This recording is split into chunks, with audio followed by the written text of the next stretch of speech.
There is value distinctions between things. Some things are worth doing and some things aren't, and you can kind of discover what that is for yourself, and then you should aim at the things that are most worth doing. And what you'll find if you watch carefully is that the things that you find worth doing are almost always associated with an increase in responsibility. Because if you think about the people you admire, for example, you spontaneously admire people, and that's a manifestation of the instinct to imitate. Again, people are very imitative.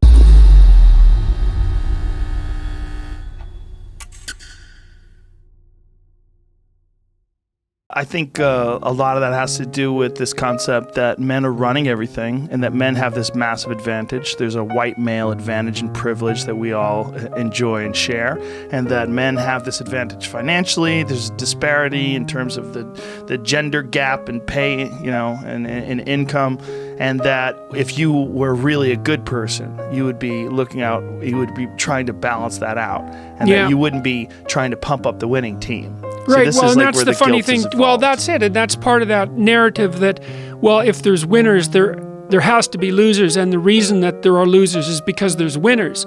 And that's complete bloody nonsense, because as far as I'm concerned, and I really believe this, is that every single person who sets out to put themselves together ethically is a net positive to everyone around them. There's no downside to that. And my book has been criticized by people who've read it very poorly, especially chapter 1 when I talk about hierarchies, that I'm somehow supporting the idea that power in a hierarchy is the right way to be. And there's absolutely nothing in what I've written that suggests that at all. Like, I'm suggesting that human hierarchies are very complex, and that the way that you win in a human hierarchy is by being competent and reciprocal.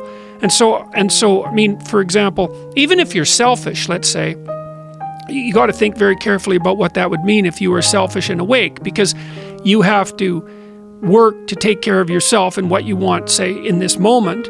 But then there's you tomorrow, and there's you next week, and there's you next month, and next year, and 10 years from now, and when you're old. So because you're self-conscious and because you're aware of the future, you're actually a community unto yourself. And if you're selfish and impulsive, all that means is that you're serving the person you are right now, in that impulsive way, but not the person you're going to be. And so that's not a good grounds for any sort of ethical behavior. And I see that if you serve yourself properly, there's no difference between that and serving your family properly and serving your community properly, that those things all mesh in a kind of a harmonious manner.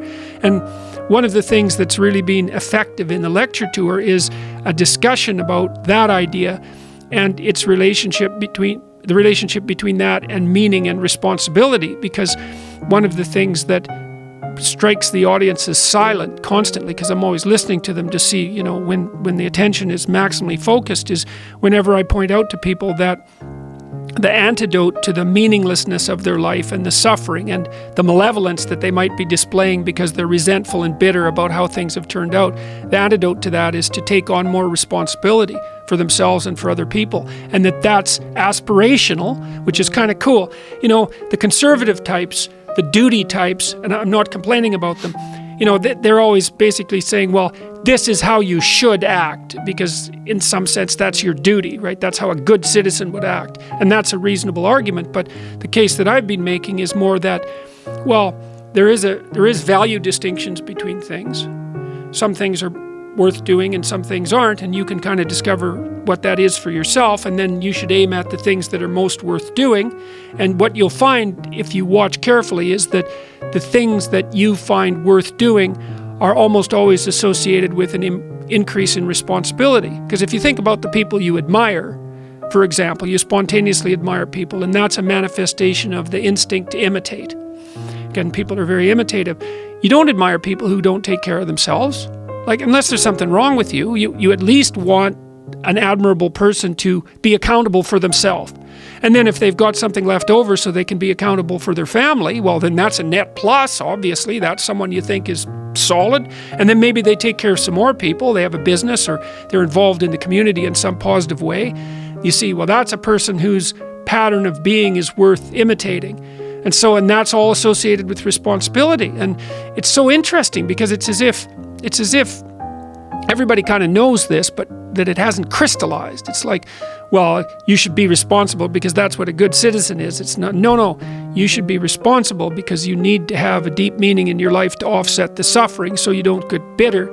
And the way you do that is to bear a heavy load, to get yourself in check for you now and for you in the future, and then to do the same for your family and your community, and that there's real nobility in that, and there's real meaning. And more, the other thing that I've been suggesting to people, and I also believe this, is that, and I think that the guys that have come to talk to me, especially the ones that have had real rough lives, they really understand this. If you don't get your act together and you let yourself slide, then what kind of moves in to take the place of what you could have been is something that's really not good at all.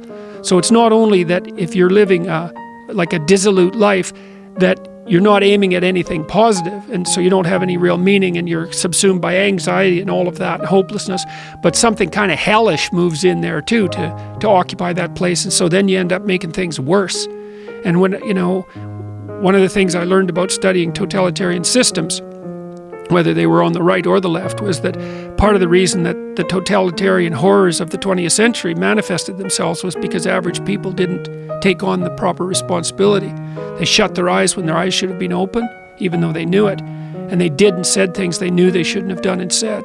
And that was what supported those horrible systems.